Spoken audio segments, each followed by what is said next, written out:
Sub Little Biscuits and Sun-Dried Tomatoes. You are about to listen to our recap of the 2025 South by Southwest Film Festival.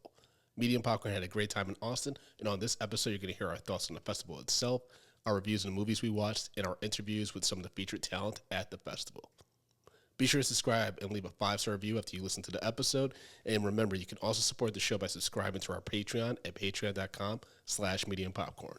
We've got $2, $5, $10, and $15 tiers that provide hundreds of hours of bonus content. And you can even do a trial run to see if it's worth it, which it is. Once again, that's patreon.com/mediumpopcorn. Now enjoy this bonus episode. Guys, it's Justin Brown. We're on the red carpet for Hallow Road. South by Southwest. Let's do it.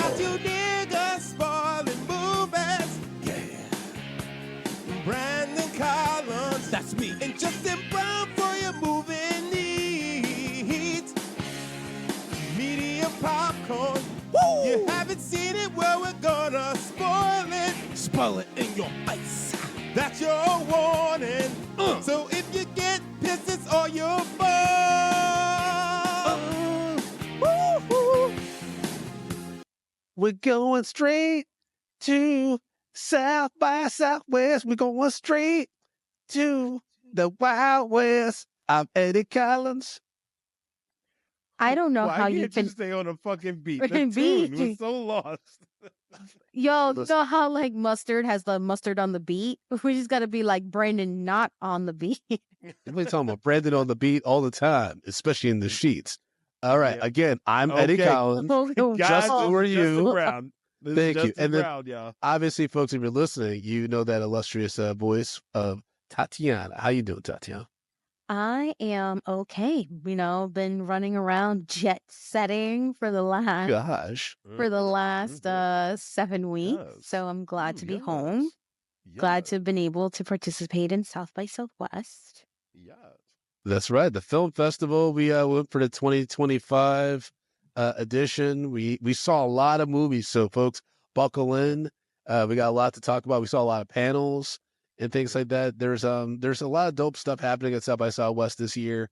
And the crowd was a little bit smaller, so it allowed us to see, I think, a little bit more than maybe we've been able to see last year. Especially, we got a lot out of a few things when we learned from that experience. We're able to kind of time things pretty well, dividing and conquering between the three of us and our producer Yuvia. Shout out to Yuvia. So yeah, Austin, Texas, y'all treat us well.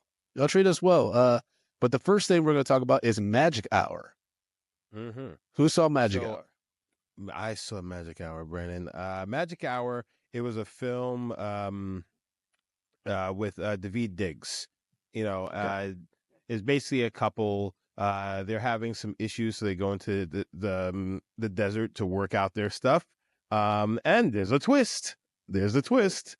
I don't know if I should really spoil the movie here. No, let's not spoil the movie. So Yeah, but it was. I would say the actors had great chemistry. The comedy that they had in the film, it hit at just the right time, so like break a lot of the tension. And like when the twist hits, like I thought it was two different things, and then when you realize what it is, I was just like, oh, man, this is gonna get heavy, and it did, but it was just right, and it was. I think they played it very nicely, and like I really really enjoyed it. I give that a large popcorn. Okay. Oh, break down our rating system for everybody, Justin, before we get deeper into our ratings. Indeed. So we give films bags of popcorn, small, medium, large, and the XL for the exceptional. If a film doesn't deserve any hot, buttery, delicious popcorn, we throw it into the stale popcorn pile. We pile piles and piles of popcorn, stale popcorn on top of it. Awesome. And so, folks, we're going to give a brief summary, but we're not going to spoil it per, our show title, unfortunately, just because we want y'all to experience this stuff. Especially the movies that we really, really dug. It's going to be so exciting when we hear you guys circle back to us in a few months or whenever they get distribution and say thanks for giving me a heads up about that, because that was a really great movie experience. Or if we, warn you about something, to be like, hey, I saw it and y'all were right. Yeah. I think also, too, considering we are seeing the, world premieres of a lot of these things, they haven't even been picked up yet. They're not in distribution. And so in all fairness, I think our guide will be most helpful when they become available. Yeah, and 100%. also Daveed Diggs was actually at the screener. He was sitting like right behind me. That is but what's dope about South by Southwest. You get to be around a lot of talent, and they also support other movies. Like there's so many creatives where I would go to a movie and then I'd see those directors or actors at another movie, and so it really is a love for cinema. So, folks, if you're listening, always been like, oh, I wonder if I should try to like go to South by Southwest. If you love films, I would say go. Like because between just the amount of movies that they have and just Austin is in general, like I wouldn't like live in Austin, but like it's a great place to be for like a few days. yeah, Like the and, vibe is a and lot of fun also and stuff. they have the music festival there as well. So it's like there's a little bit of something for everybody. So I would say do it. All right. So Justin, you also saw The Astronaut, right? Yes, the Astronaut with Katie Mara. It was a little predictable for me. I kind of felt like all the beats, like I saw it coming. I What's it know, about? with the well, it's basically an astronaut goes to space and then she comes back and her fucking ship had been like had been hit by something, but something got in. So then she's in like quarantine and they're like, just making sure that she's okay. Guess what, guys? She's not necessarily okay. And there's a fear that she may have brought something back with her. Well, that's what she feels. Something followed her back, or she brought something back with her. So basically, Sounds like that movie Life with Jake Gyllenhaal and Ryan Reynolds. Yeah. a little bit, but not Okay. really. Oh. But again, I felt like it was a little predictable. I kind of saw the twists and turns coming, even like the ending. People were just like, "Oh my god, I didn't see that coming." I was like, "You haven't watched enough movies." But yeah, I would say the acting was solid. They had a nice, good, eerie tone throughout. It's definitely a thriller. But like I said, the ending was exactly what I thought it was going to be. For that one, I give it a medium popcorn. Yeah. All right. So the next thing we're talking about is the studio, which we didn't go to the premiere at South by Southwest with Seth Rogen and like the star-studded cast they were there for. But Tati and I have seen the whole series. Now we can't comment on most of it because we're under embargo, but the pilot is fantastic. I definitely think that in regards to comedy Emmys, I think the Bears streak might be over because I think the studio it's Evan Goldberg and Seth Rogen are in their bag in this one. Like every episode shot like a one shot, and then the cameos. Even I was surprised. I was like, "Yo, they must like Seth Rogen must be one of the most liked people in Hollywood because he has everybody in that show." And the pilot is really fun. It's about this exec that basically gets bumped up to studio head, and he loves movies, but he's incredibly awkward and weird. And it's just about the misadventures of him trying to deal with all these celebrities and egos and things like that. And Tati, what'd you think? I agree with everything Brennan just said. I think, again, trying to make sure we don't spoil anything. So many things that you would imagine happen at a movie studio, and you're like, oh, that's bullshit, and you see and you're like, no, I could totally believe this is the type of shit that happens. So it really gave a comedic perspective on why something gets delayed or why a budget increases or anything, any sort of like odd experience that could, impact a movie's, being made or while it's in production and even its release. So, I don't think they towed like a really fine line, but none that I think was disrespectful of being funny, but also, and then, current environment. I don't want to say they were being PC because they weren't, but once you get the tone of the show, I think people will really enjoy it. And you get the tone literally from the top of the pilot episode. Captain O'Hara's in it. It's really good. And so the pilot episode, I give it XL. Like I think if you like the pilot, you're gonna love the rest of the show. Like there's 10 episodes on Apple TV Plus over time, so not every episode hits as hard as the pilot, but the pilot episode's a great entry into the world that they're building. I would give it a large for sure. Brennan is a cinephile and he got a little nerdy. But I will say it's an excellent pilot. Excellent pilot for sure. All right. La Salsa Vive. La Salsa Vive. Close enough. I thought you were doing your Duolingo. I am doing a Duolingo, and I'm just, this is the real world. It's not my phone where I'm like, I got little creepy old ladies like, I listen to the conversations. Translate this, yo miago. You know, What? it's a different thing. Joe Miyago. Okay. Iago. Yeah, I think you need a lot of work. So La Salsa Vive is actually a documentary, and it centers around salsa music and the fact that it was born in New York City, which is true. It delves into the history of salsa, but also the fact that the salsa capital of the world is actually Cali, Colombia. So it talks about how Cali, Colombia became the salsa capital of the world and how Colombians really embrace salsa and this music. And the director in particular, I'm going to bring it up here because I don't want to mess it up. His name is Juan Caraval, and he basically talks about coming from Colombia. He, heard so many great things about New York City, came to New York City, and couldn't find his salsa community, and it made him feel really odd. Like, wait, this is like the home of salsa. How can this be? And he specifically came to New York City. He was in Queens, and he talks about that. So I will say that as a Puerto Rican who is from New York City, salsa's a little in my blood. The documentary is in 99% Spanish, which is great, and they're English subtitles, which is totally fine.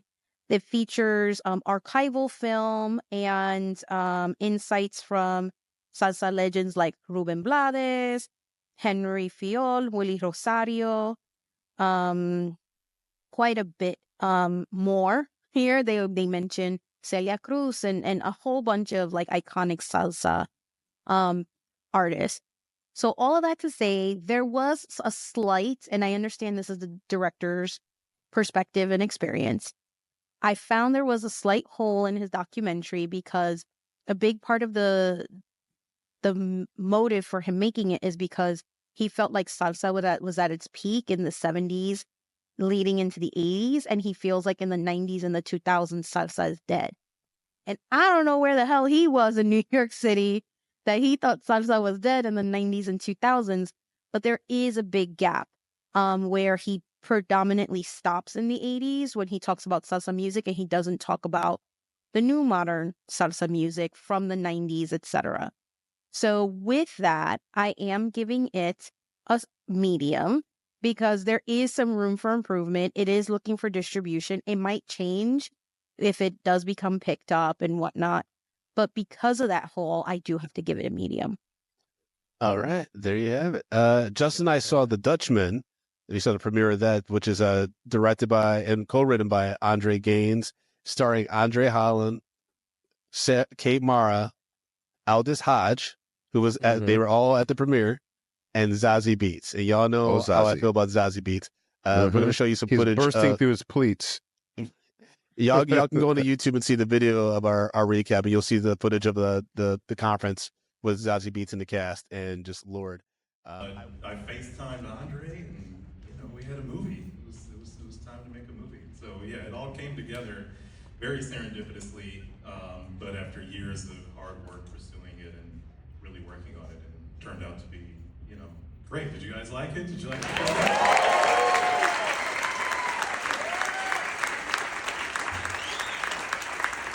I wish I liked the movie as much as I liked seeing Zazie Beetz in person. This is an adaptation of a 55-page play that was on Broadway. And the first hour and a half, it's kind of like, it is an hour and a half, but the first hour, you're kind of like, okay, what's going on? It's a lot of commentary about interracial relationships and race and Black masculinity and masculinity in general. And then it becomes a play. And it's really a weird transition. It just didn't fit right. It just became a different movie in the last 30 minutes. And so for that, like, it's just a very mixed experience. And so I got to give it a small. I didn't want to give anything a small at this festival, but that was the first time, I think it was a few days into the festival, I'm like, this ain't hidden. Even though, I'm a bit biased because I was in the room with my queen. But Justin, what's your rating? I mean, I'm in the room with my queen. That's what I meant. Justin, what's your rating? Yeah, it was okay, leading into the third act. And like I'm like, okay, I mean, like this is a interesting film, white woman, antics against a black man and things like that. Yeah, And she does some then the wild stuff. sudden dive into the cadence of a play, it was very abrupt, and it really kind of just killed the momentum of the film and took me out of it, to be totally honest. And I just wish that it was more consistent with that tone. I guess with the initial tone and not going into play, and because like it's drastic and it's a huge swing, and like it's like you can't it's really abrupt, and it really just jumps off the screen. So at that, I gave it a small as well. Yeah, a lot of folks were like, might be like, why? What makes it so play-like? It's like this is a 1964 play. In the last 30 minutes, it literally flips. The dialogue flips where it sounds like a 1960s thing. The acting choices change where it's more theatrical, like made for Broadway, versus the cinematic vibe they were going for, the grounded vibe. It's very jarring. So I don't know if that's intentional, but if it was a miss for me, dog. Okay, I'll put it like this: you go from a Spike Lee joint to fucking the piano. The piano lesson? Just the piano. No, the piano. The recent one with John David Washington. Yeah, is the it's the piano. You're right. Lesson. Sorry, piano lesson. Yeah, August Wilson's over here rolling his grave. Well, I mean, he should have That been whole rolling his Washington grave after family this is one. like, Justin, come on, brother. I mean, I didn't like that one either, so I wanted to forget it. Right, Odessa. All right. So I was able to see Odessa, and it is slated as a drama musical. And if y'all know me, you know I love me a musical. So this should have been right up my alley. But let me set the tone or the environment for you, which is it is a post-apocalyptic future original rock opera about a farm girl on an epic quest to recover a cherished family heirloom, which leads her to a dangerous city. I think visually they were going for post-apocalyptic, a little Tron inspired, but also a little like 80s. It was interesting how like visually you could tell there were some filters that were added to record. It had these moments where it looked very like future and modern, and then they had other moments where it genuinely looked like practical effects, and they were just like, just throw the lights on the boat and keep it moving. So I would say like the set and design was a little odd for me. The main characters lean into an androgynous area, so female male, male female type deal. Regina Hall plays the antagonist for most of it, but there is like a bigger bad than her. So I will say that while I thought the cast was properly cast, I don't know that they all had the best chemistry with each other.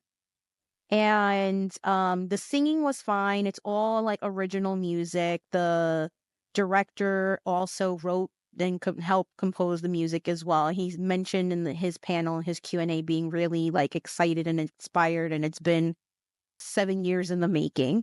But it has Sadie Singh, Calvin Harris Jr., and Regina Hall.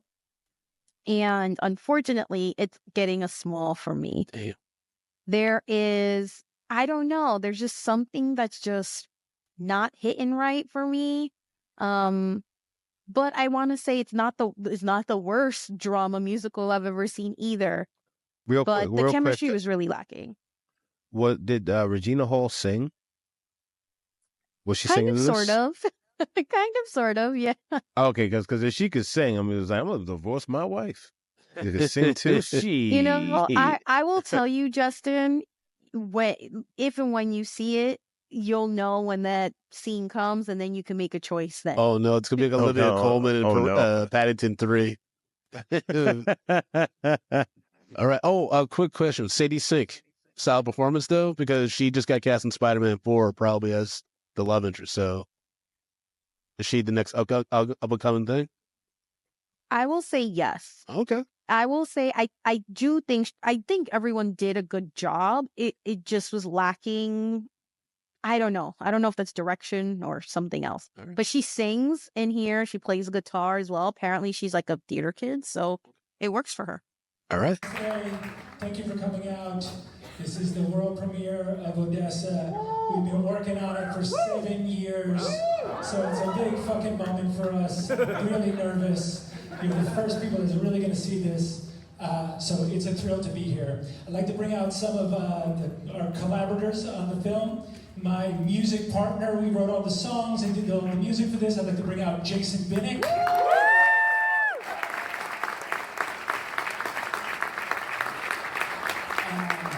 And introducing, he's playing the whirling Yuri Dervish. It's Kelvin Harrison Jr.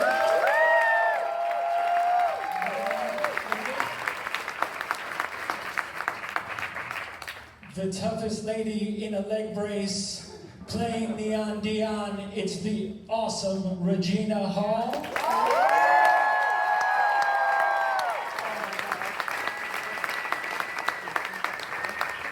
And the hero from our times that we need, she carries this film on her back, the brilliant Sadie Sink.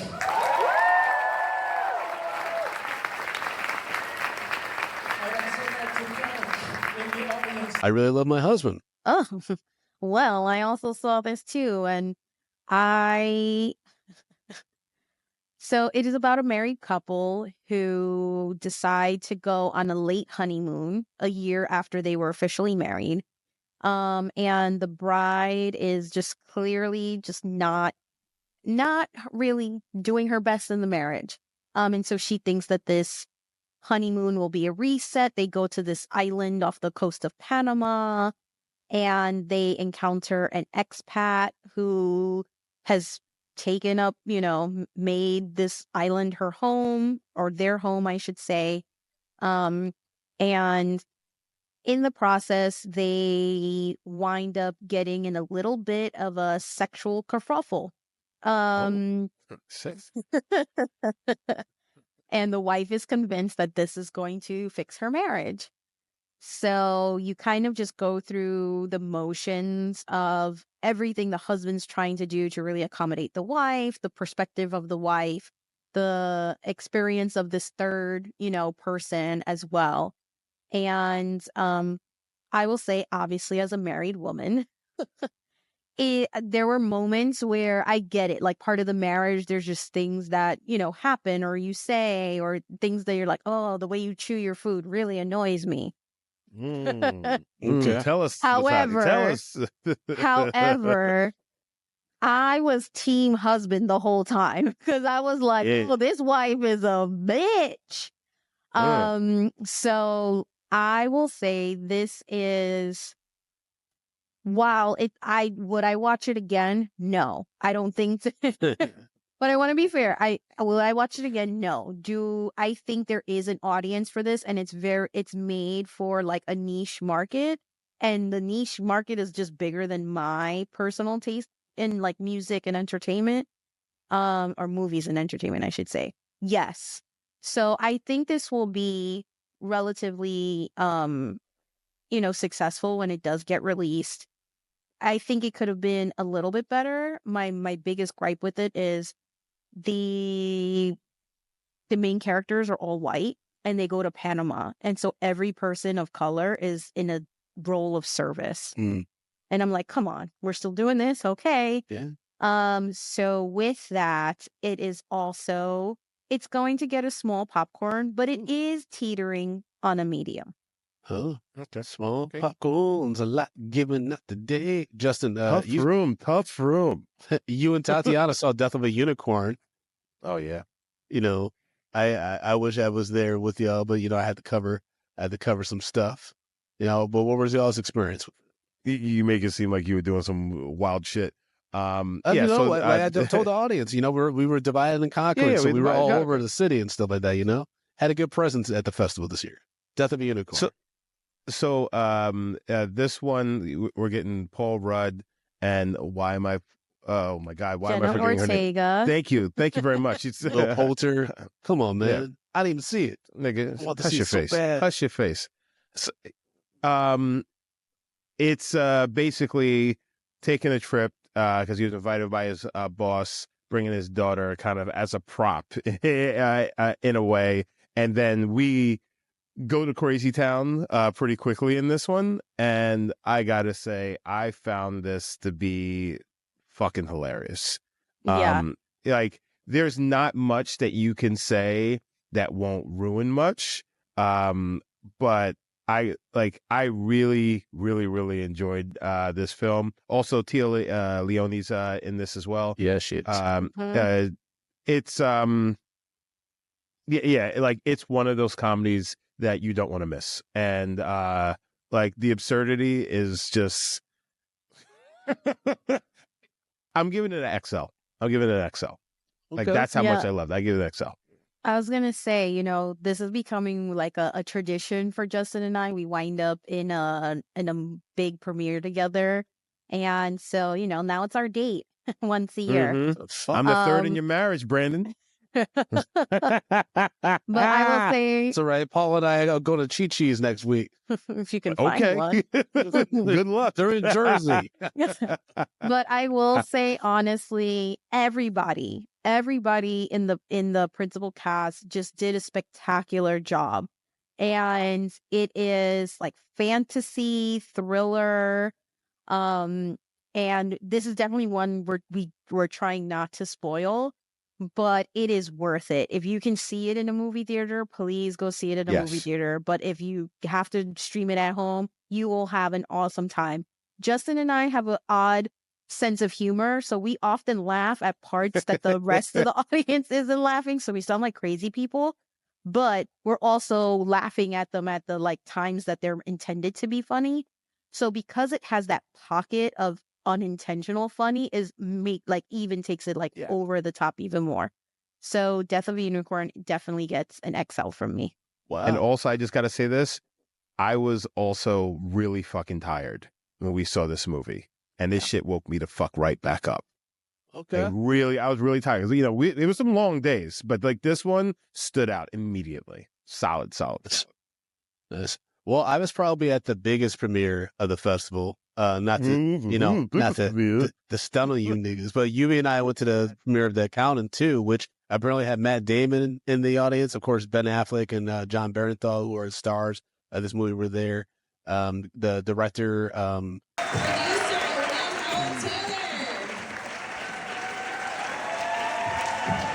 Producer Ben Affleck.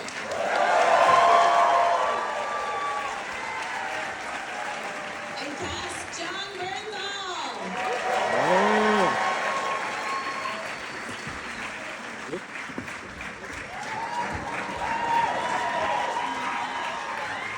Cynthia J. Robinson.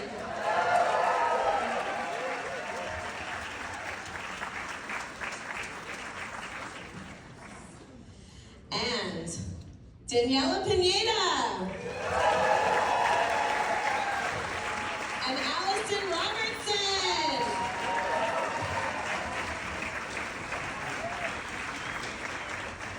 Can I have all of you take a step forward onto this first gray line? It's the best light. It'll make us look beautiful. Okay, Gavin, congratulations on this film. I was going to say Gavin McGinnis, but that's definitely not his name. I think Gavin O'Connor. He did X-Men Origins and has really stepped up with The Accountant and now The Accountant 2. It's been 10 years since the first Accountant, which is wild. Really? Yeah, they talked about it. Yeah, I mean, like everyone was like, "Oh shit, it's been that long." And so The Accountant 2 kind of picks up years later for the first one. And it's a great starring vehicle for Ben Affleck. He's fantastic in it.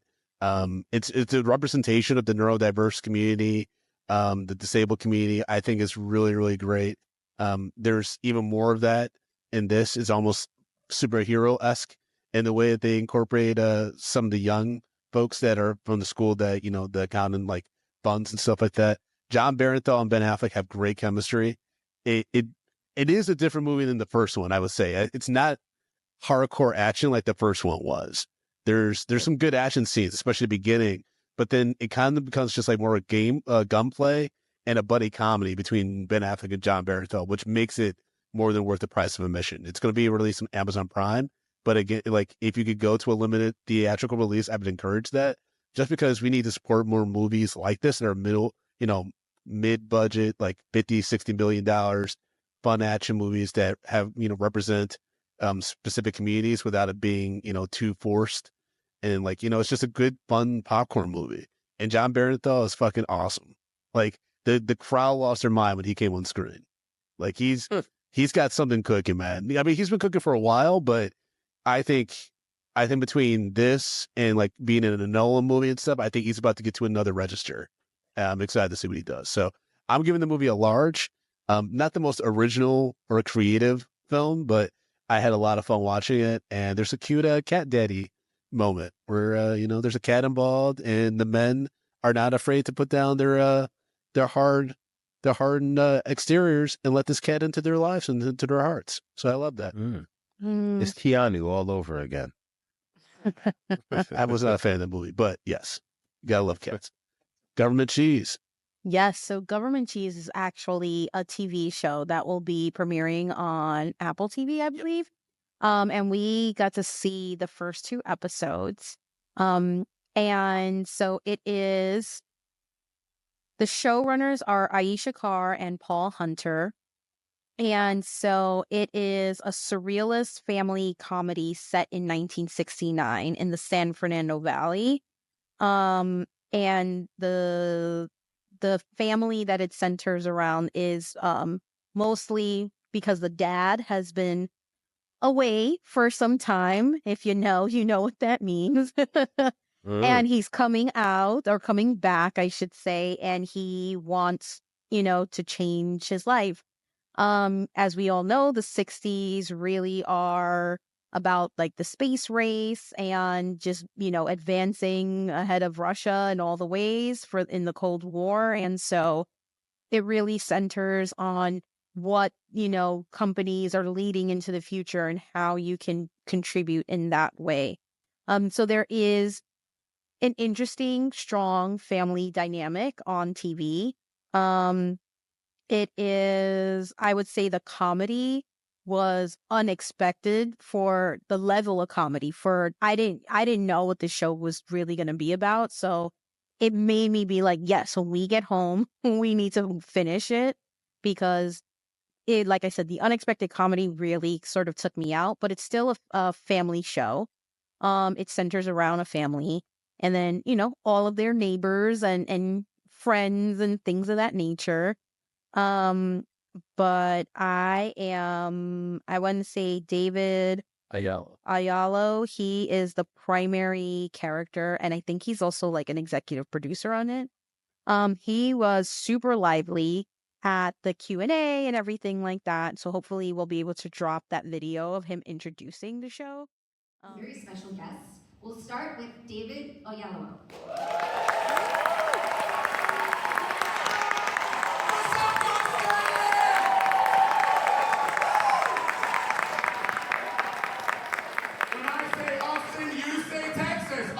Texas. I say South by, you say Southwest, South by. Southwest.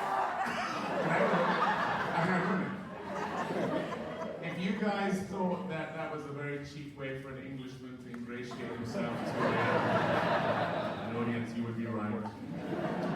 Sorry, I'm sorry. But aside from that, this is absolutely getting a large. And the reason why it's getting a large is only because I've only seen the first 2 episodes. Cool. All right. Forever We Are Young. Oh my gosh. Okay. I didn't know I had so many up. All right. So Forever We Are Young is a documentary about the K-pop group BTS. I had zero idea what I was walking into. I thought the log line that South by Southwest gave us, which I am going to read, because it is one of the most misleading log lines I have read in a long time. And for some reason, it is not pulling up. So maybe we read it another time. Anyways, so Forever We Are Young is inspired by the director Grace Lee and the director Patty Ann, who are part of the BTS Army. They call themselves just Army, though. It has an acronym. I can't remember it at the time. But apparently BTS in Korean stands for a Korean word that I do not want to butcher at this moment, but it means shield. It's like an actual like army term, which now it makes sense why they call them the army. So here I am. The directors were there were army there, by the way, and they have these like little wands that light up when you go to the concerts. Apparently that's a BTS thing. And Harry Potter says. No, these are like strobe type wands. Okay. They know the choreography, they know the lyrics. Apparently your favorite BTS member is called your bias. I learned so much from this damn documentary. And this audience was probably the most fun audience I watched a movie with, or in this case, a documentary with. You learn a lot about the makings of BTS, the band, and kind of like where they are now and what happened to the fandom and how much the fandom really did catapult them into stardom. And it wasn't overnight. It definitely took about 10 years to get them where they were, at least when we experienced them here in the States. So with that being said, Forever We Are Young gets a large. It is like one of the most fun audiences I've been in. They were singing, they were dancing. It's a little cultist, I'm not gonna lie, but they just genuinely talk to each other and as like they call it a famdom, like family fandom. Yeah. And that's how they refer to each other. And it was just super nice. And then after the movie, they had this spontaneous Korean K-pop dance group outside. And then if you knew the choreography, you're like encouraged to jump in and do it with them. Apparently it's the thing in Korea to do. I don't know any of these dance moves, so I left.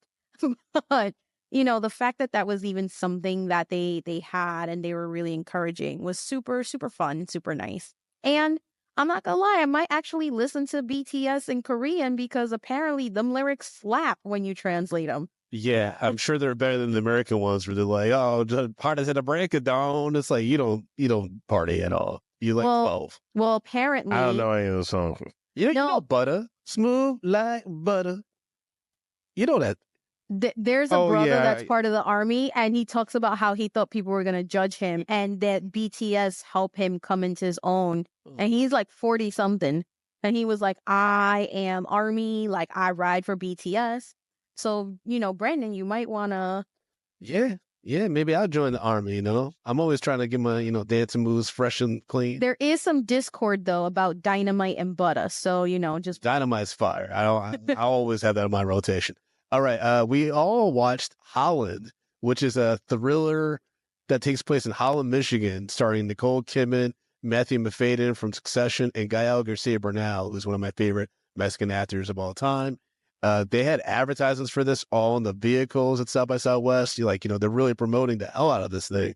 Mm-hmm. And so we all saw it, and it's like this weird mystery about this housewife who maybe or maybe doesn't have mental issues, who suspects that her husband's having an affair. He's like a traveling dentist. Optometrist? That's what he was? Yeah. I thought he was a dentist. Yeah. Okay. Eye doctor, buddy. Oh, yeah, you're right. It was eyes, yeah. I was like, he literally was pulling a because instead of someone's eye. the dilating of the eyes and stuff. Yeah, you're right. For some reason, I don't know why I thought dentist. All right. Anyways, and Nicole Kidman, she's a teacher, and she's friends with Gael Garcia Bernal, who's like this guy who just moved to town. He thinks that Holland, Michigan's like a good place to restart because he's had some trouble with the law. And then it becomes something entirely different than what it was setting up, and it just doesn't execute any of it well. At the end of the movie, a bunch of us were just kind of staring at each other like, they did all that for that? Like, it's very Lifetime movie-esque. Like, at one point, it didn't warrant the cast that it got. Nicole Kidman, God bless her soul, is committed to working with the female directors and everything, and she's been doing the thing. But, I don't know what compelled her to do this movie, because literally it could have been played by anybody. The husband could have been played by anybody. And Gael Garcia Bernal is even more curious because out of nowhere, he's in this movie and they never really talk about his character. And I don't even think it's a spoiler to say at one point he just disappears. It's really fucking weird. And for me, I'm giving it I'm giving it still popcorn. It's one of the few still popcorns at the festival, but it was egregious how much that talented cast was wasted. I can't agree with Brendan more. I left more confused. Well, I was like, who is this movie for? And it just, I don't know. It did not stick the landing. I don't know if they had a pivot somewhere, if something's left on the editing floor for whatever reasons. We all know, things have changed in the last few months, so maybe they've revisited it. That's what it feels like to me, because there's a storyline that just never provides anything else. Like, there's so many like dead end storylines that you're like, why the hell was that there to begin with? And unlike Brandon, I'm gonna give it a small, because I was into it until I wasn't into it. And I think there's another movie on this list that's gonna get stale for me, and so I can't compare them. Fair. Justin, what's your rating? Yeah, I mean, honestly, I found the movie rather boring. Yes, sure. And for a majority of the film. And then once they went into the twist of it in the third act, I was just like, okay, this is a little bit compelling. But like it wasn't enough to save it. Also, I'll just put it out there. I had to leave like 5 minutes before the movie ended because I had to catch a Uber to the airport. But you guys told me what happened in the end, and I wasn't surprised. It was pretty predictable, just the way the movie was going. But a character and a main character, an important character, just literally disappearing is kind of just shocking. Like, what the hell happened there? So with that, I gave it a small, and I'm only giving it a small because with that twist, I was just like, I kind of wanted this movie. Like, I feel like if we would have focused here, it would have been a better movie. So I thought that part was a little bit more interesting, but again, it wasn't enough to save it. Yeah, it felt like the twist was like, once the twist is revealed, you're like, okay, that makes sense, given some earlier scenes and stuff like that. But then the fallout of it is just so poorly executed, where it's just like, were they just writing this thing as they were filming it? Like, it's just so chaotic. And again, the talented cast is just wasted. Like, I was just like, what's going on? I mean, I figured out what the twist was going to be in a certain scene at the very beginning. So I was like, oh no. And when you guys see it, if you guys see it, you might figure out what that scene is. So. All right. I saw It Ends, which is a movie about a group of recent grads who head out on a late night drive for food, hoping to have one last hangout before they all, their paths diverge. And basically, they end up on this road that never ends. And when they get out of the car, within a minute, strangers start running towards the car trying to take it. And they like grab at them. They're like almost like frantic and shit. So they just have to keep driving. And it's like this time loop. And so it's like this group of 4 people trying to figure out what's going on. And it's incredibly intense. Like the editing, the sound mixing is really impactful, especially in the first 20 minutes. It does get to a point where it's a bit redundant. However, and this is the great benefit of the South by Southwest, the creatives and the actors, they come out afterwards, usually talk a little bit about the film. This movie was created off like grants and stuff like that, in a like small town in Florida. This group of actors were brought on and stuff like that. And it's like it's felt like a real sense of community amongst the cast and the creatives, and the director's an incredibly awkward dude.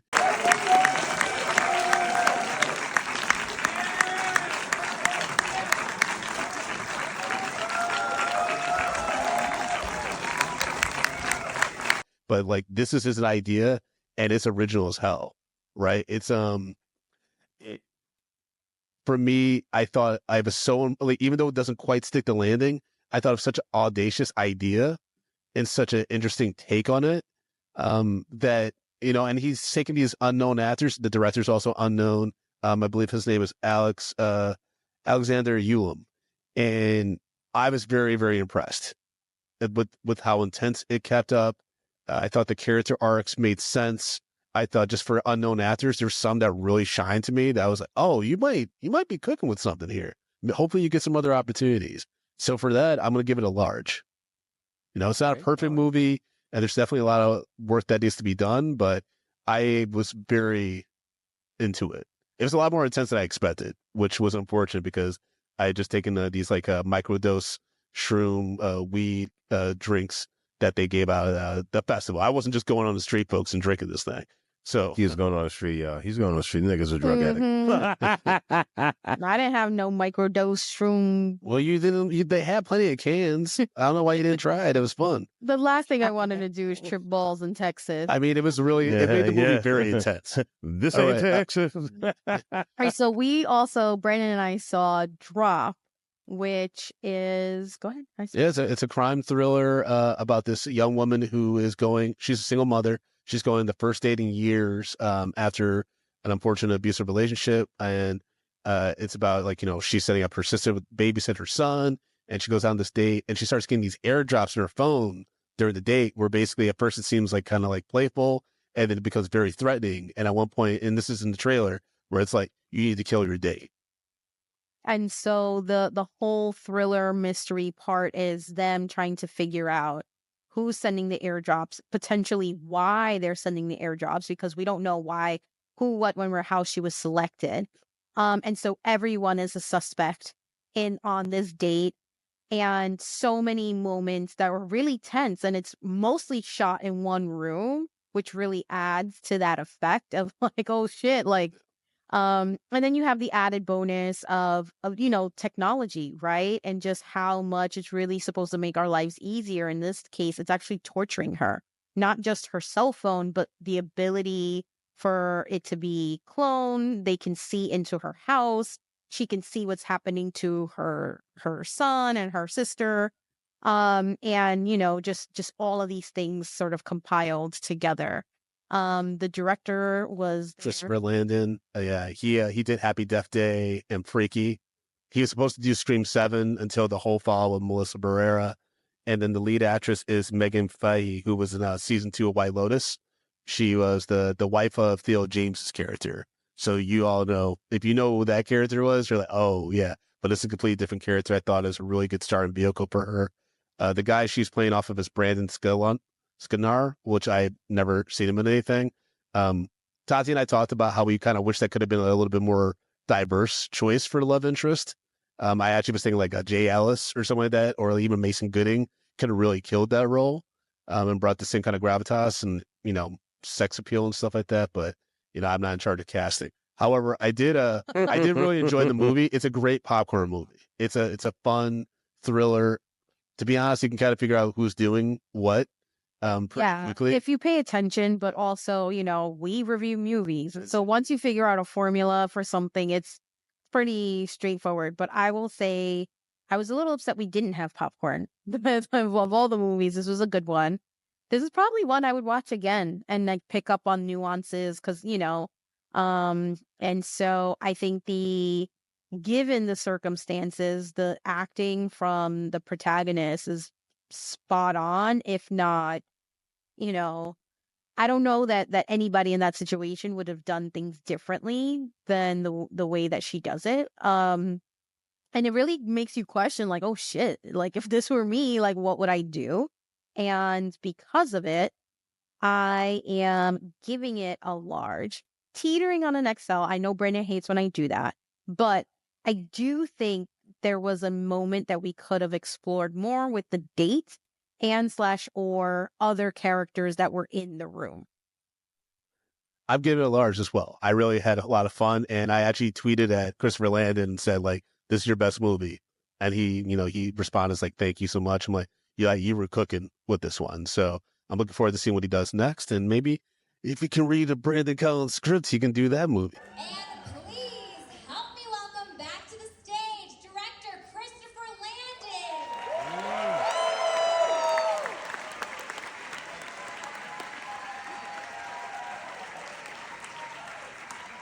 And cast Megan Fahey.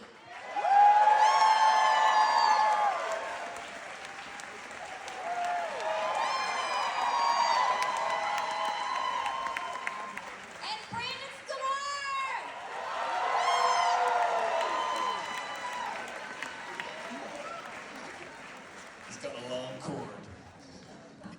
anyways, I saw Positions at the festival, and I was incredibly excited about this movie, Tati and Justin, because this is the log line. A Midwest worker risks his savings on crypto, spiraling into gambling addiction and straining ties with his girlfriend, disabled brother, and recovering addict cousin in this anxious modern comedy. So I'm thinking, all right, this is going to be like a Uncut Gems, right, about crypto and stuff like that. But then it was almost like if someone was trying to rip off the Safdie brothers, like between Uncut Gems and Good Times with Robert Pattinson, and you put in Tom Green as the lead actor. It was so insane tonally.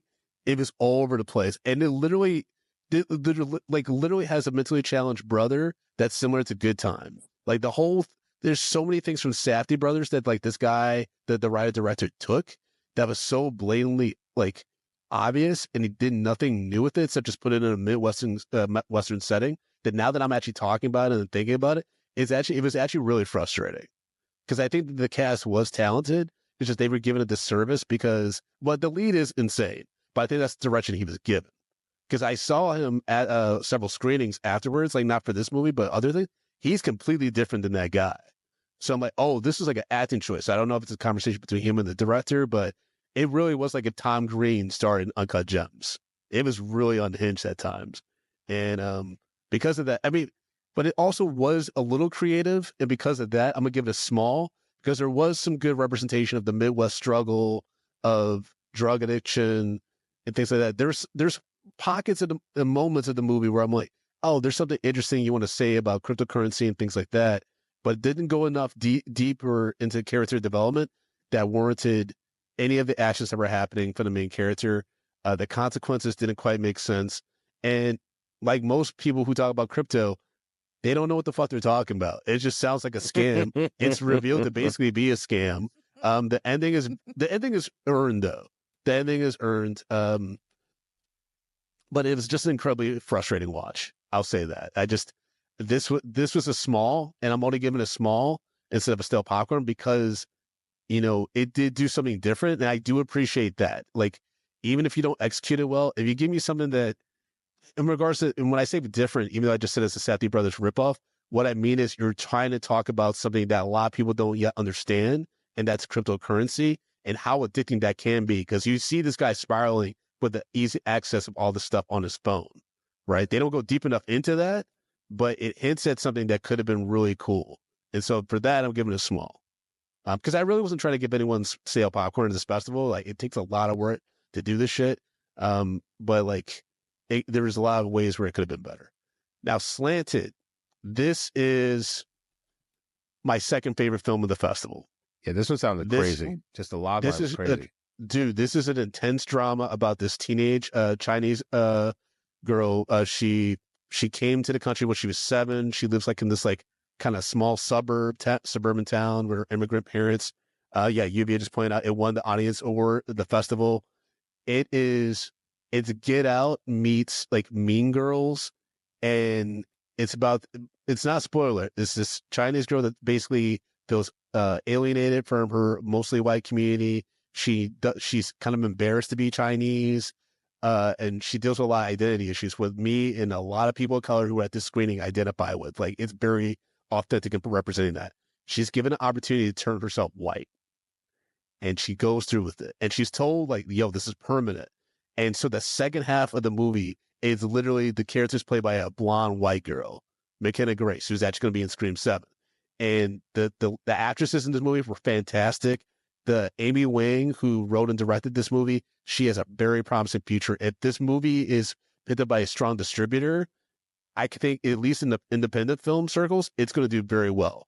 The only issue is it's going to make white people incredibly uncomfortable because it requires them to really think outside of themselves and the experiences that people of color have on an everyday basis being in all white circles. It was so raw and true about what it's like sometimes to feel ashamed of who you are and what you look like because everyone else just doesn't give a fuck. And it's those microaggressions. Those microaggressions that they micro and macro know they're doing. Yeah, well, yeah. And macro. It's so phenomenal. And what I love most about it, and not just the performances, not just the writing, the directing, and I was telling Tatiana this, they include the parents in on this. Usually these movies, it's like the kid trying to deal with the consequences themselves. And like, sometimes it works out at the end, sometimes it doesn't. Halfway through, this white girl shows up at the family house and they're like, who the fuck are you? And she's like, I'm your daughter. And then like the parents have to reckon with what their daughter has done. And I thought that was great. That the fucking acting is so incredible. And it gets XL.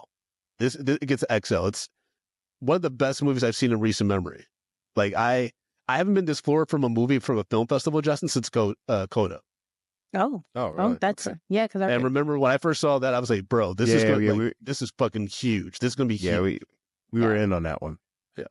I'm gonna jump in here and give Brandon a chance to catch his breath. Thank you. Because we have a lot to talk about.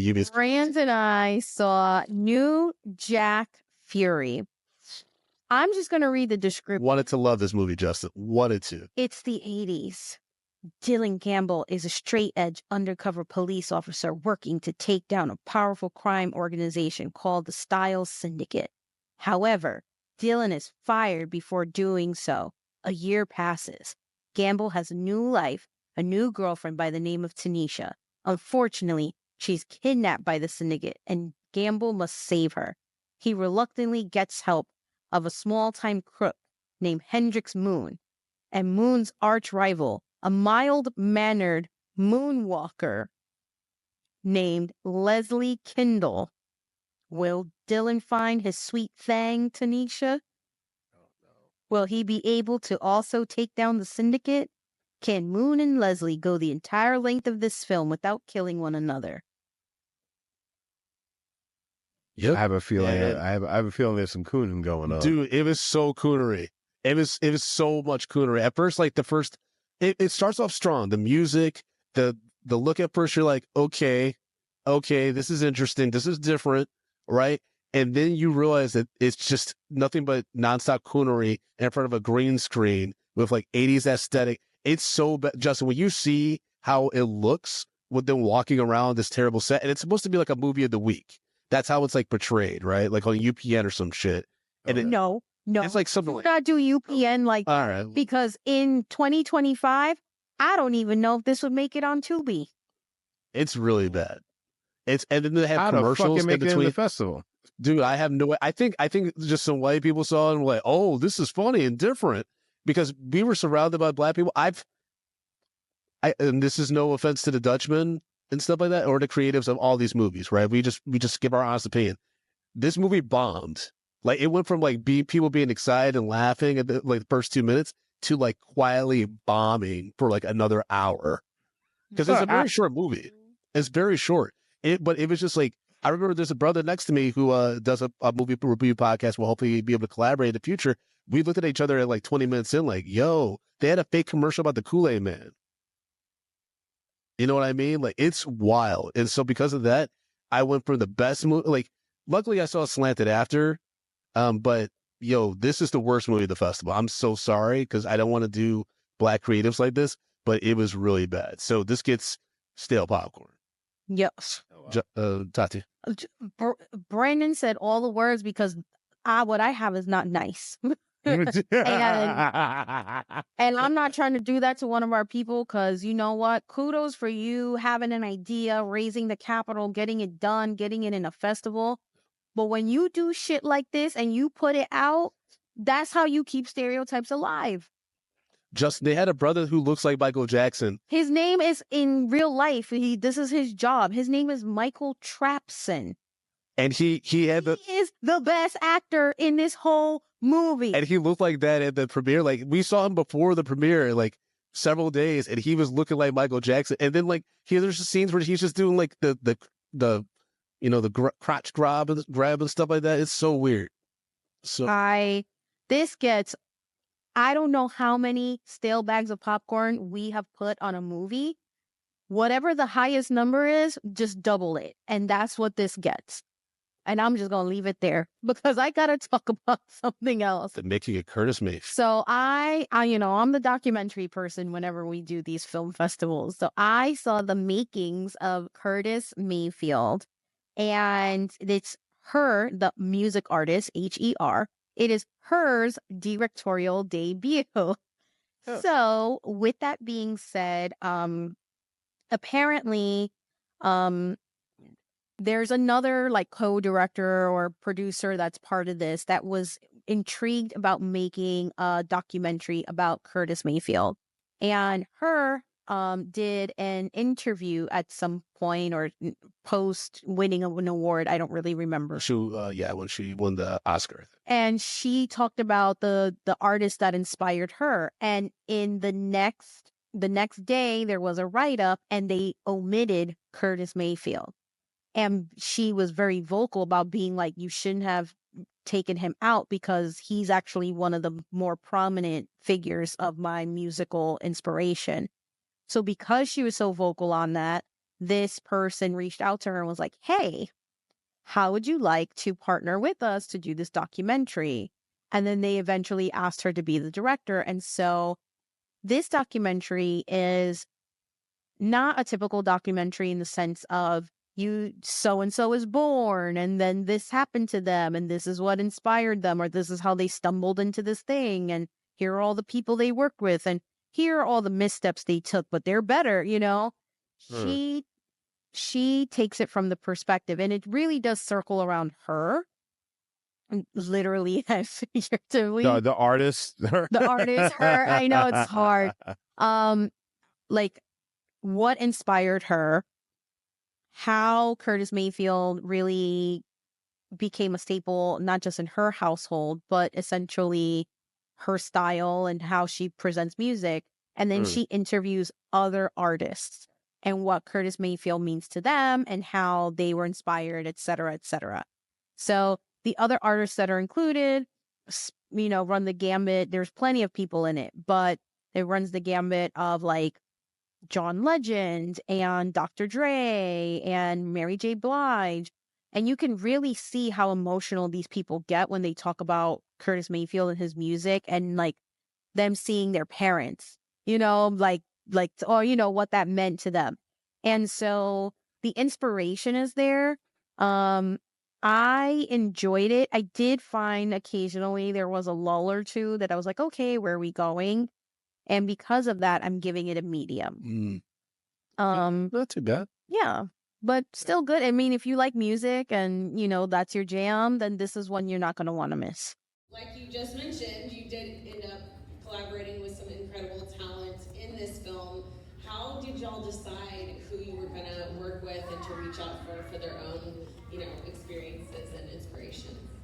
Yeah, it was really the people who had that deep connection to Curtis, the people that could really speak to how great he was. And that wouldn't just, come in and say a soundbite and say like, oh yeah, Curtis Mayfield was great. We see that all the time, but for these people to have visceral reactions to a song, and then you see Dr. Dre singing in falsetto, how often do you get to see that?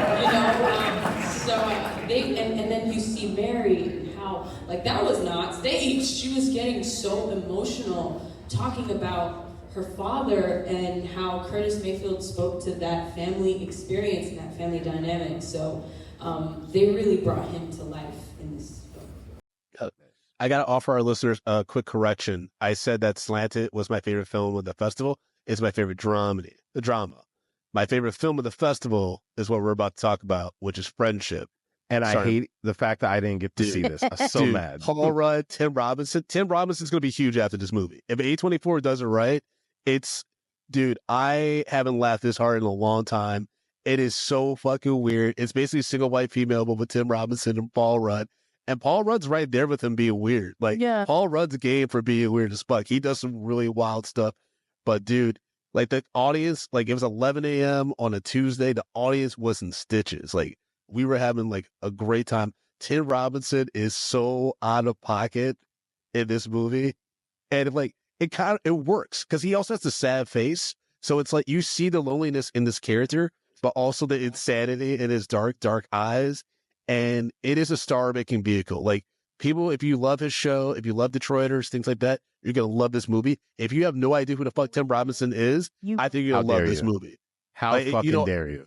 Within the first 2 minutes, like the movie is what it is, and it does not let up. And it earned the ending. Like the ending did not let me down. Mm-hmm. It was like very true to the characters and the world that it's set up and everything. And it's just so weird, man. Everyone's fucking weird in it.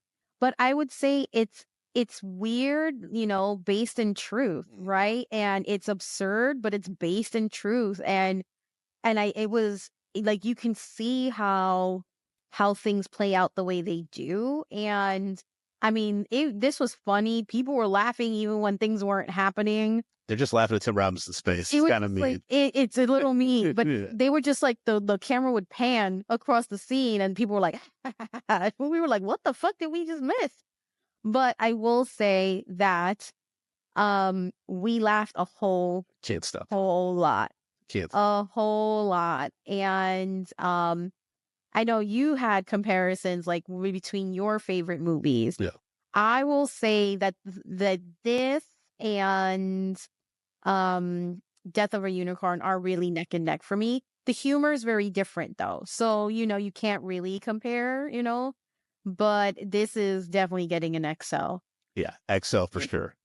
I gotta say, Tim Robinson is like probably one of like the most unused properties of SNL that they've ever had.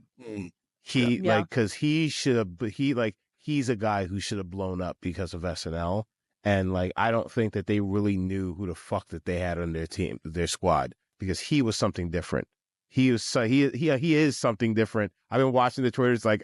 When this movie came up, I wanted to see it so bad. Dude, and I felt so bad because I was like, oh, Justin will Yeah, he was let me know when you want to go see it. so bad. Justin, let me know when you want to go see it. We'll go see it again because I can't wait to see your reactions to some of the shit that they do. It's Bro, so out of pocket. When does this come out? I think it comes out I don't know actually. I know A24 is I've seen distributing commercials for it. Yeah. So it should be coming out soon. But yeah, we'll definitely go see it. A24 is killing it. Yeah, they're. I mean, they've been doing that, but like A24 has their stamp on everything good in this festival. This is going to be a huge comedy for them. Yeah, they do it right. Yeah. Yeah. Speaking of comedies, and you know what? Shout out to Paul Rudd for being in like the two major fucking comedies. Just burning the fucking shit down. Yeah. I also got to shout out Kay Mara. She was in a bunch of movies at the festival this year. She was a Dutchman. She was in The Astronaut. She was in She Is in Friendship. She's the wife. She's Tim Robinson's wife. Yeah, yeah, it's so fucking weird, man. It's you got I can't wait to watch it. All right. Yeah, so then I saw Cotton Candy Bubblegum. So just preface how this came about. We were in the line for friendship, and we ended up getting cut from the line, but we actually ended up running into one of the producers, the producer and the director, and two actors from the film. So like I'm pretty sure the guy was an actor from the film. And we kind of had a short conversation. We was like, I'd love for you to do our film, such, and now we made this film. So I got a screener of it. I watched it today. So basically, it's kind of a coming of age story. Black kid and his like ethnically ambiguous friend. Like I don't know, he's Hispanic. He could be like Middle Eastern or something like that. And it's the kid is gonna get kicked out of his parents' house. He then jumps on. He's working for. I don't want to spoil too much. I will say the lead actor, he was very much giving me Chris Tucker in fucking The Fifth Element. And it's just the cadence in which he talks, like Corbin Dallas, da-da-da-da. No, like super, super fast, wildly panicky all the time. And that was hard for me. It did not sit well. The other guy, the ethnically ambiguous friend, I mean, he was fine. And he played his role, it's like, kind of like a dickhead drug dealer who uses and abuses his friends, to a degree because he has his own, ulterior motive.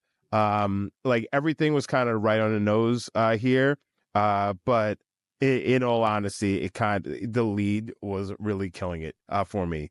He was real and maybe it's just it's just the voice, but like it made it hard for me. But regardless,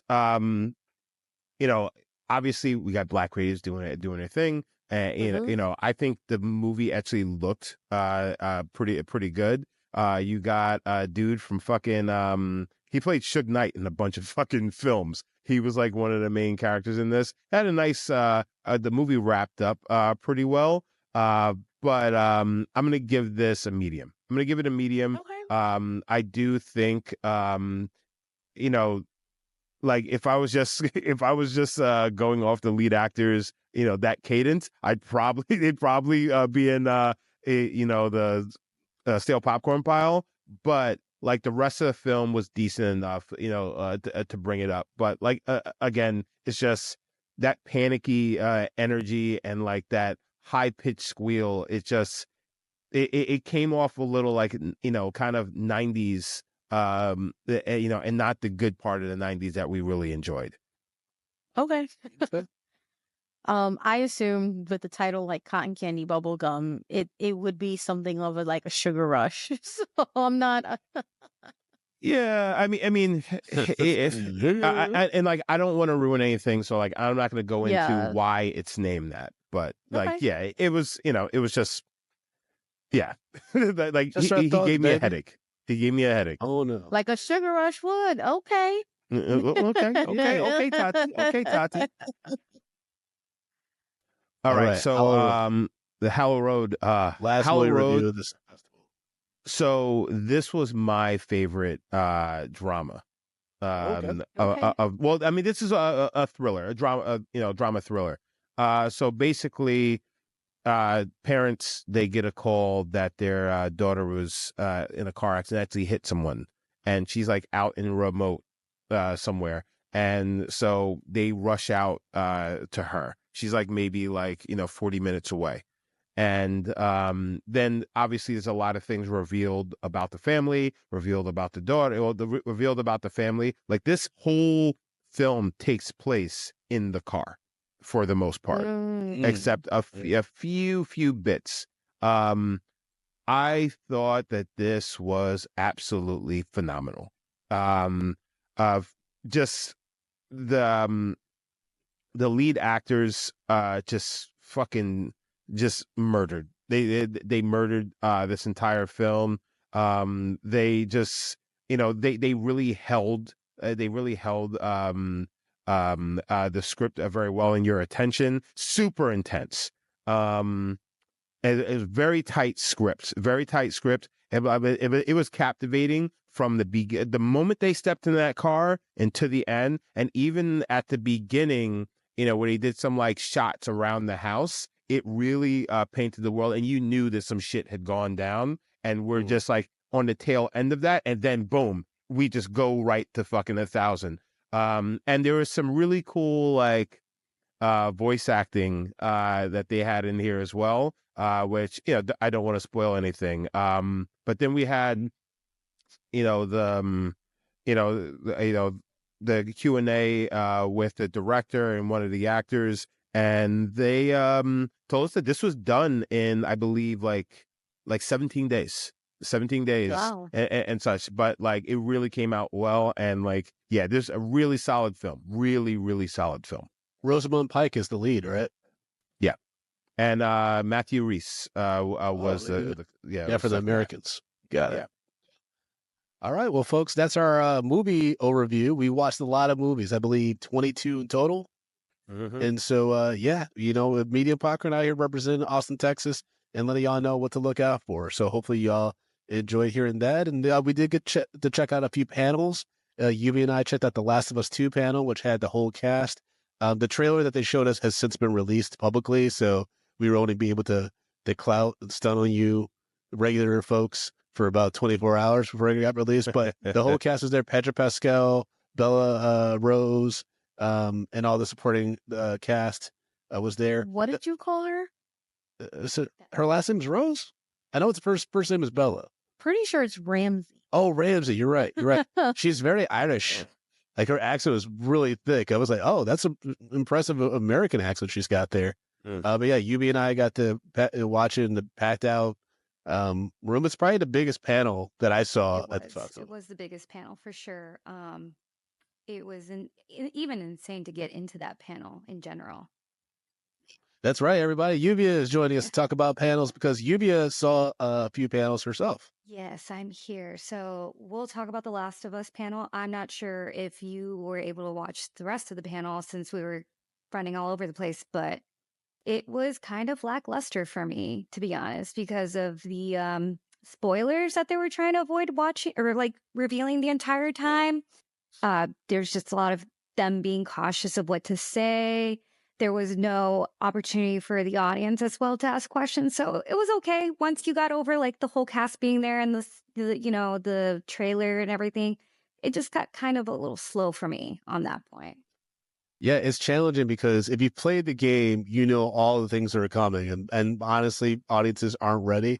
I would say also, like, they asked one actor, I'm not gonna say who it is because it'd be a spoiler, but they're like, "Oh, did you play the game?" And this person was like, "Yeah, I did," until one point, and then I stopped playing the game. And if you know the character that this person was playing, you're like, I absolutely understand why they stopped doing that. It's like, they were talking around spoilers, but also talking about spoilers, right? And so it was just really interesting how that all worked out. And I think that it would have been better maybe if they just showed an episode Yeah. and just let that speak for itself, or maybe just had the writer, the showrunners, Craig Mazin and Neil Gaiman, like not Neil Gaiman, blanking on the actual creator's name, but Neil. yeah, just Neil, yeah. Versus the whole cast, but you want that star power to get people excited, but people are already excited about it. I mean, the trailer is good. Yeah. I got goosebumps at the end of it, Yeah. but yeah. Yeah, but this isn't like Comic-Con, right? Like this No. is South by Southwest. So in the past they have released at least the first episode. So it gives you something to nosh on while the panel is going. That sounds a little disappointing. I mean, it was cool to be in the same room as Pedro Pascal. Yeah, and he was very charming. He was definitely like the most charming. He's such a sweet guy from how he talks about his cast and everything. I do like that they mentioned a little spoiler about some of the changes that they had from the game compared to the show that they're releasing. And Joel gets a psychologist in this season, and he pays his psychologist, who is played by Catherine O'Hara, by the way, with weed. So that's pretty fun to look into. And I think it's in the first actual episode or two that we're going to be getting, which will be released in April, I believe. Yeah, so be on the lookout, folks. But again, if you haven't played Last of Us 2, one, you're not ready, and two, you're going to hate Kathleen Dabber, who plays Abby. That's all I'll say. I only know because I watched him play it because I don't play. Yeah, Tazi knows some shits about this. She knows what shit's about to happen. It's going to be bad. It's great. His therapist deserves high pay. I would say. What do I have a spoiler. I pay for therapy with marijuana. Gave it away. What can you share about that? They're just friends, you guys. They're just friends. Don't ask that question in front of my man.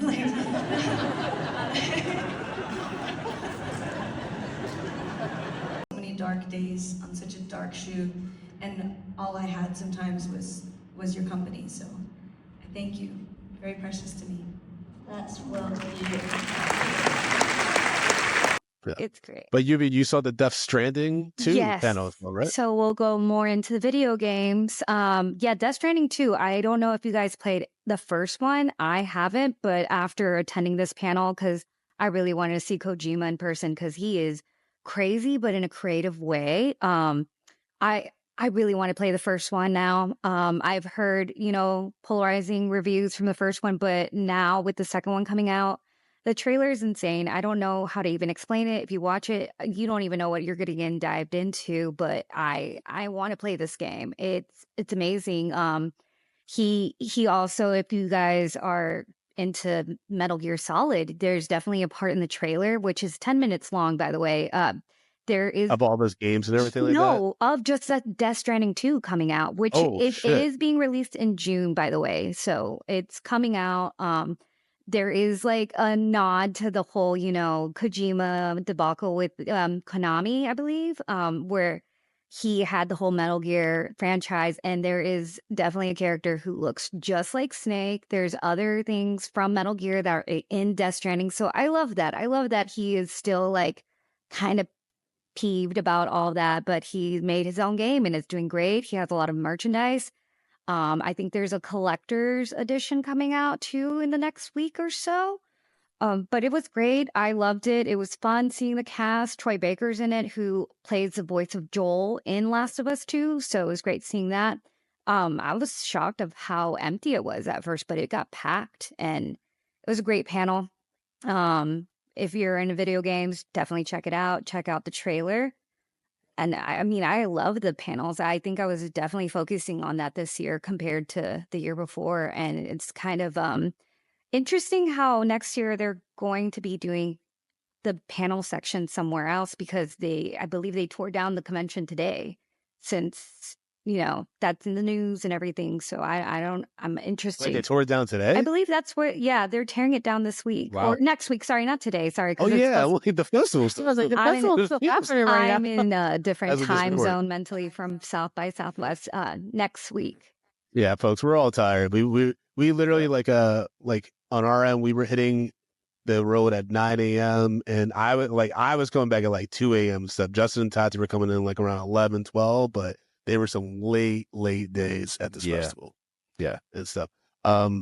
Okay, that's really interesting but I would say too the late comers that came to your panel, Yubia, that was one of the last minute adds to the schedule. And so I think, folks, if you're ever interested in going to South by Southwest or any kind of festival, just be on the lookout for emails. Check your emails because they add stuff last minute that sometimes are really, really cool. Like Ben Stiller did a last minute panel that like none of us, it was like at 10 a.m. So none of us were even ready for that. Severance panel too. Yeah, exactly. So just one best practice I would emphasize for future festivals. On my end, I got to see a panel called Black Women in Horror, A Perspective on the Present and the Future. I had panelist Melody Cooper, who I got the pleasure to meet actually on one of the shuttles because the South by Southwest provides shuttles from different locations and theaters. And we were sitting next to each other, talked about writers program. She's in a current writers program right now. Talked about just being a Black person trying to write horror, things like that. The panel was moderated by Nace DeSanders, and the other guests on the panel were Carolyn Morosset and Spade Robinson. It was just great hearing Black women talk about horror, how much it influenced their careers, how it influences their creativity, why they like to work in the genre. And it was just great seeing all the women there, and women raced to ask them questions and engage with them.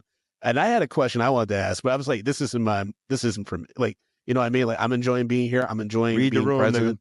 Exactly. Like, I was just like, and I thought it was a beautiful thing. I think, you know what I mean? Because it really is. It's easy to feel isolated, especially as a creative, especially someone in the horror space, because, they don't treat Black folks great in the horror genre. Mm-hmm. And so to be able to see people geeking out about this shit was awesome. You know what I mean? Because that's in the communities what helps people keep going, especially in these difficult times. So really appreciate that panel. I hope to get to do another one next year. I really enjoyed it. Yeah, I'm sad I missed it because I love horror and everything like that. So this sounds it's right up my alley. But I was at a different panel and I was at Inspiring Authenticity and Inclusion in Hair Culture. And today I have my hair up in a bun, but you all know that my hair is usually out and super curly and all the things. And this panel was moderated by Kia Neal, who is the founder of Color Culture. And on it were Maud Hunter, the founder CEO of Black Beauty Roster, and Tatum Neal, who is the head of Neal Corporation and director of engagement, I think at Aveda and stuff like that. And what was interesting is this South by Southwest this year was sponsored by Shea Moisture. I was really trying to understand why Shea Moisture originally was a Black founded company. It's since been purchased by a larger one, et cetera, et cetera. But there was a lot of focus on, I think, women of color and just in general throughout the festival. But this panel in particular was talking about how we really need to take the time to understand that hair texture should be treated the way any fabric would be treated for wardrobe. And it has less to do about race and more to do about culture, because anybody can have textured hair, right? And so the more that we sort of stem away from equating texture and race, the better we can be, like we can be more inclusive, because they're and like the statistics are amazing. It's like 70% of the world has curly hair. Like we all know that 70% of the world's population is not a specific, demographic that we particularly see in movies or in entertainment and fashion that is, typically the face of that. So with that being said, I learned a lot about what it takes to be, and this is the educator part of me. What does that mean when they go to cosmetology school? And in many states, they do not have a requirement to even cut a strand of curly hair. Wow. Because every mannequin, for, economic purposes, has straight hair. So how the people on this panel, specifically Tatum Neal, he's from Louisiana, and he comes from like a, hair empire, his family. But he had to go and like lobby and petition, and Louisiana was one of the first states to really adjust the curriculum. And so how much goes into what you think should be second, like, oh, this makes sense, right? Like, we're just going to change the curriculum, and how much you have to go through to even get something like the Crown Act passed. And why it's so important that it's in the floor. And so the conversation, still centered around hair and texture, but really talking about how much it impacts everybody's everyday life, including politics, lobbying, work, how many people lose work, etc. And so it's really informative. And I highly encourage you to go on all the social medias and follow them. These three people were amazing to listen to. I probably could have listened to them even longer than what the panel was set for. Awesome. And it makes you ask the question, like, how did we get here? Especially the beauty industry, knowing that over 70% of the population has some level of curl. So I love the fact that we are here today, that we're talking about inspiring inclusivity in the beauty industry and actually in the world. I just want to start off by saying good morning, South by. Yeah. Awesome. And then before we wrap up this episode, the special episode, we hope you all have been enjoying our South by Southwest coverage. You did see Issa Rae for a second, right? I did. No, I saw that whole oh my God, you have to watch it. I don't know if it's still on South by Southwest's YouTube channel, because I think they still have the bigger ones on there, but that was definitely my favorite panel of all. Like even more than Conan's that we got to catch last year, Justin. Yep. She is an inspiration, and I really loved her panel, because unlike other panels that I caught, they're like a commercial. Yes, she was there to promote her documentary that she was a part of, Seen and Heard, but she mentioned that, I feel like, briefly compared to like what her panel was about, and the audience did get to ask questions, and she is authentically herself, and oh my God, beautiful woman too. Like, oh, wow, like it was such a great panel. Check it out online if you guys have the chance. Awesome. Yeah. I mean, I'll speak for myself. I really had a good time in Austin. I always feel like I could do more, even though I did all the things. Oh, I didn't even mention, I saw a Fast Company panel with Malcolm Gladwell, who literally wrote one of my favorite books of all time, and Kenya Barris, who's the creator of Blackish and a bunch of other kind of messy stuff that we don't really talk about, but we love Blackish in this household. And so there's just so much to do in just the few days that we were there. Thank you so much to Austin for hosting us. Thank you to the volunteers at the festival who fucking killed it. Even though y'all get the platinum passes, so it works out. But they really were helpful. They did the best they could with some of the chaos that was involved, because you could tell when sometimes volunteers didn't know what was going on, because there was maybe like just a lot of confusion and things like that, or just so many people coming at them, and they handled it with grace. I'm sorry, Justin?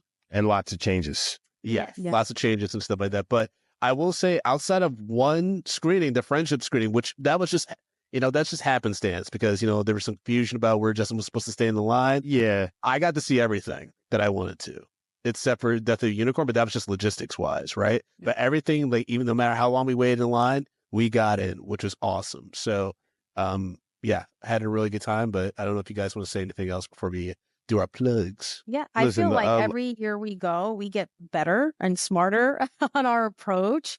And I think this year really allowed us to, last year was our test run as a group. But this year, I do think the festival felt smaller, but I'm not necessarily mad at it because all of those extras will, if you're a gamer, you call them side quests, right? They get distracting because you're like, oh, I can get free drinks here and free food there. So it really allowed me to like hone in and focus on the movies that I wanted to see. I gotta say, like, from last year to this year, I think there's a huge swing in the positive. And partly, I guess, is part of it that I understand, what this festival is and, kind of how you have to approach it.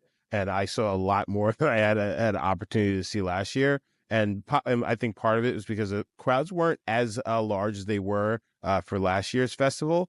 But it was really a pleasure to be there this year. And it was just a great vibe overall.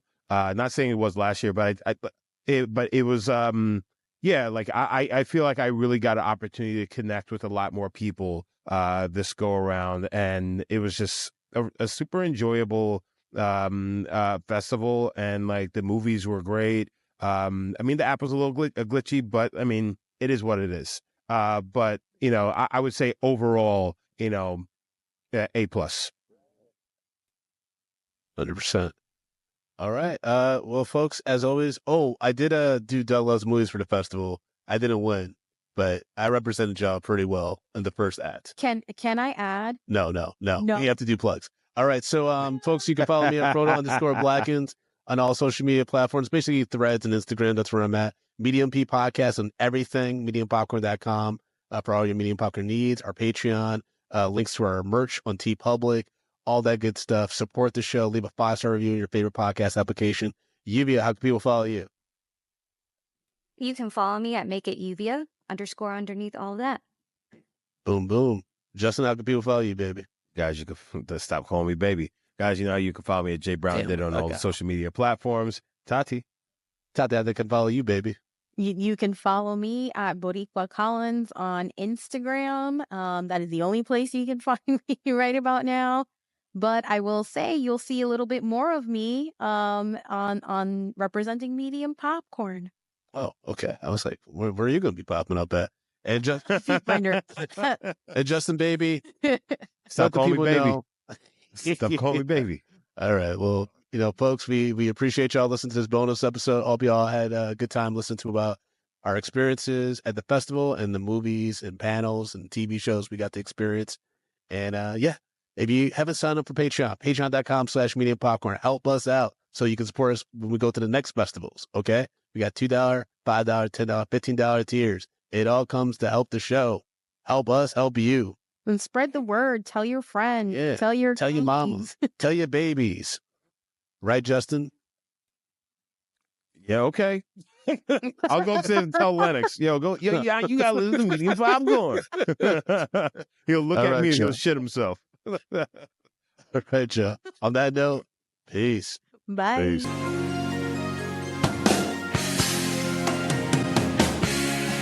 Medium popcorn, we are two niggas spoiling movies. Yeah. Brandon Collins, that's me, and Justin Brown for your movie needs.